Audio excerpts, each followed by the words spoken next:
Think about Mangione. He shot someone in the back. As clear as you're looking at me or I'm looking at you, he looked like a pure assassin. Luigi Mangione may have just escaped the death penalty should he be convicted of the crimes he's been accused of, because Donald Trump and other members of his administration really can't keep their mouth shut. So the defense is going to use that to their advantage and call for the death penalty to be taken off the table. Now, as you can recall, Mangione allegedly murdered United Healthcare CEO Brian Thompson last year in what police believe to be a premeditated and targeted attack. Now, as a result, he faces 11 state charges and 4 federal charges, including murder with the use of a firearm. Now, earlier this month, a judge dismissed 2 federal charges against Mangione for first-degree murder and for second-degree murder related to killing as an act of terrorism. So this was the terrorism charge, essentially, that ended up getting dropped by the judge. And I had a feeling that would happen anyway, but nonetheless, let me read you the rest of that. He has pleaded not guilty to all remaining charges. But since he's pleaded not guilty, it's gonna go to trial. Now, if convicted of a federal charge of murder through use of a firearm, Mangione could still face the death penalty, and Attorney General Pam Bondi issued a public statement in April directing prosecutors to seek the death penalty. But there is a complication developing. So back in April, US District Judge Margaret Garnett basically warned prosecutors that they needed to follow local criminal rule 23.1. Now, what is that? So the text of that rule imposes an affirmative duty on the lawyers, police officers, private investigators, and employees of the defense attorneys or government prosecutors involved in a case not to release or authorize the release of non-public information in connection with pending or imminent criminal litigation with which they are associated, if there is a substantial likelihood that such dissemination will interfere with a fair trial or otherwise prejudice the due administration of justice. Cenk, that's lawyer talk. Tell us what that is. Yeah, so the judge often will tell the lawyers, hey, don't say anything publicly that's gonna taint the jury pool. And so there's other reasons to give those instructions, but that's very well known in the legal community. You often don't even have to say it, it's kind of obvious. But with the Trump team, they're always like shooting their mouth off. So the judge was smart to give that warning. And did they listen to that warning, Anna? It appears they have not. Okay, so I'm gonna get to what I mean by that in just a minute, but just a few more details about Rule 23.1. It lists multiple examples of subjects that presumptively involve a substantial likelihood that their public dissemination will interfere with a fair trial or otherwise prejudice the due administration of justice within the meaning of this rule, including any opinion as to the accused's guilt or innocence, or as to the merits of the case or the evidence in the case. So, over the last few weeks, Mangione's name has actually come up quite a bit for obvious reasons. Now, following the assassination of Charlie Kirk, people have made statements about political violence, who tends to carry out that political violence, you get the picture.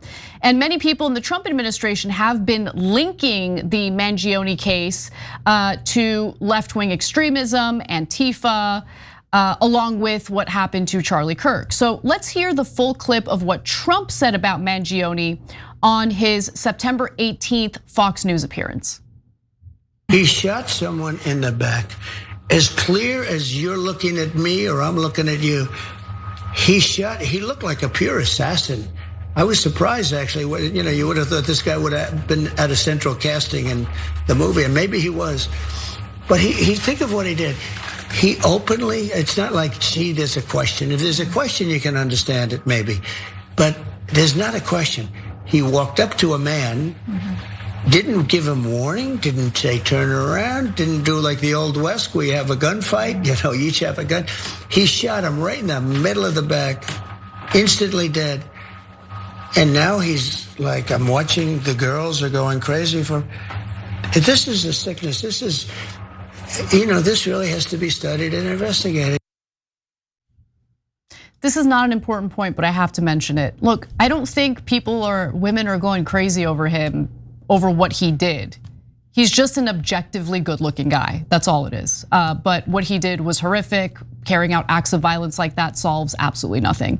But Cenk, okay, I get the argument that this could be, tainting the jury pool, but can they really use Trump's public statements as an argument to get the possibility of the death penalty dropped? Well, they can try and they might succeed, but I would vehemently disagree with it. Oh, interesting. So this is a layup for us to go, ha, Trump screwed it up. He shouldn't have said that. And it's his fault for screwing up the prosecution. But no, I've never agreed with this rule. I remember debating it in law school. So either we trust the jury or we don't. But oftentimes our system treats the jury like they're morons. Oh, don't tell them that. Don't let them know about that. Don't include that in the evidence. It'll taint them, it'll bias them. No, I know the president's making a political point. I'm not gonna listen to that Trump interview and all of a sudden my mind is gonna melt and I'm like, I can't be objective anymore. I'm definitely gonna convict. No, I'm gonna listen to the evidence. And if you don't trust that we're gonna do that, then don't use a jury. So I've always been against this concept, and they often exclude evidence that is so important to a case. Usually, to be honest, to help the defendant, and I don't agree with that either, okay? Just trust the jury, let them do their job. So, I mean, look, the guy's a goofball, right? Trump, he relates to everything through movies. He's at essential casting. Everyone who looks like a normal human being is at essential casting, right? And he's like, oh, remember the Wild West? It actually, this has nothing to do with the Wild West or any cowboy movie you saw, right? So, but anyways, overall on this, I'm Trump not guilty. We love finding folks who are good fits for us, right? I love good fits. When you're sleeping, you definitely need a good fit. So I don't get enough sleep during the weekdays, but because of Lisa Mattress, at least on Saturdays, I'm getting some great sleep and I'm waking up in the morning thinking, I got this. So I love that they have free shipping. I love that they have easy returns. That's super critical for me. 100-day trial. What else do you want? You got to get that trial. And they've given away 42,000 mattresses. We love companies trying to do good in the world. So they're good guys and they've got great mattresses. They're philanthropists. You can't lose with this. So that's why we picked them and we hope you do too. Go to lisa.com for 25% off, plus get an extra $50 off with promo code TYT exclusive to our viewers. That's LEESA.com, promo code TYT for 25% off, plus an extra $50 off. But be sure to enter our show name after checkout so they know we sent you. Lisa.com, promo code TYT. The president has to talk about it. What's he not gonna do, talk about it? Okay, so hold that thought, okay? Because so far I do agree with you, but I've got some more context, okay? So the president making those statements is one thing. The dissemination of those statements is also part of the argument that the defense is using, because Trump didn't just have the interview and then everyone left it there. The way the Trump administration was spreading that message is something that the defense is going to kind of lean on in making their argument. So the Trump clip was shared on Trump's Rapid Response 47X account, which opened the door for another high-ranking DOJ official or other high-ranking DOJ officials to amplify it as well. So Mangione's defense team specifically cited this tweet, which was posted by Chad Gilmartin, the deputy director of the DOJ's Office of Public Affairs, and it was also retweeted by a guy by the name of Brian Neves, who is the chief of staff for Deputy AG Todd Blanche. And then these comments were made by White House Press Secretary Caroline Leavitt, and Stephen Miller was also cited as an example, so take a look at this. A left-wing assassin shot United Healthcare CEO Brian Thompson right in the back in the heart of New York City. This country is dealing with a rising threat of radical left-wing terrorism. There were two very nearly successful attempts on President Trump's life. Of course, the healthcare CEO was brutally gunned down by another self-described so-called anti-fascist. That was then celebrated by other self-described anti-fascists, who of course are really communist revolutionaries. Mangione, He's not a communist revolution. Okay, all right, anyway.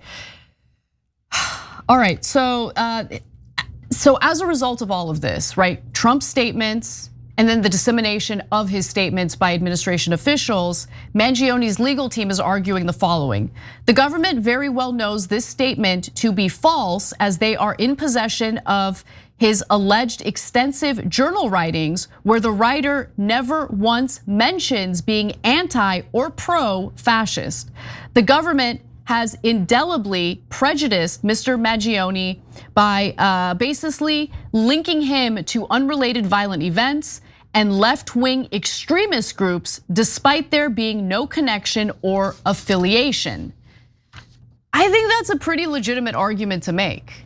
Yeah, I don't know. So first of all, I can't stand Stephen Miller's comments or Caroline Levitt's.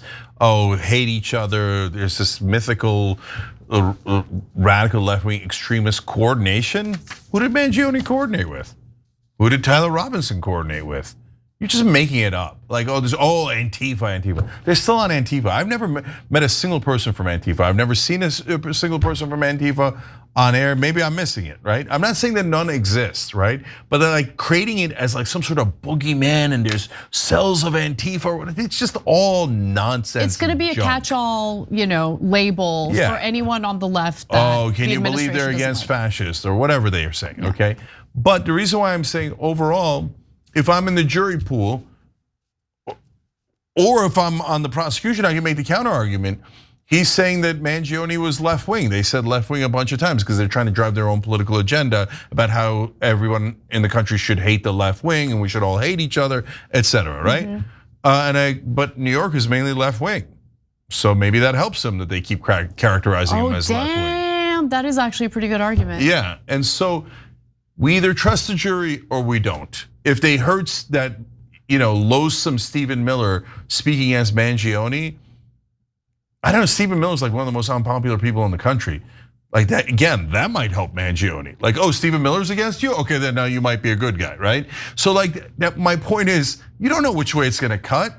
That's true, but it still would prejudice the Then we jury. can't, all of us can never say anything about the Mangione case because it might taint the jury pool. It's absurd. Do we all have to shut up about it for the rest of our lives until the case is over? I don't think so, no. No, I don't agree. I actually like the jury system. And a lot of people don't, but I do. But I would trust the jury way more than we do right now. I agree with you on the jury. Let's also just note that Cenk is commenting on the argument used by the defense to try to get the possibility of the death penalty dropped. That doesn't mean Cenk is in favor of the death penalty. So I just don't want anyone to conflate the two things because he's on the record as against the death penalty multiple times. Yes. Every time you ring the bell below, an angel gets his wings. Totally not true, but it does keep you updated on our live shows.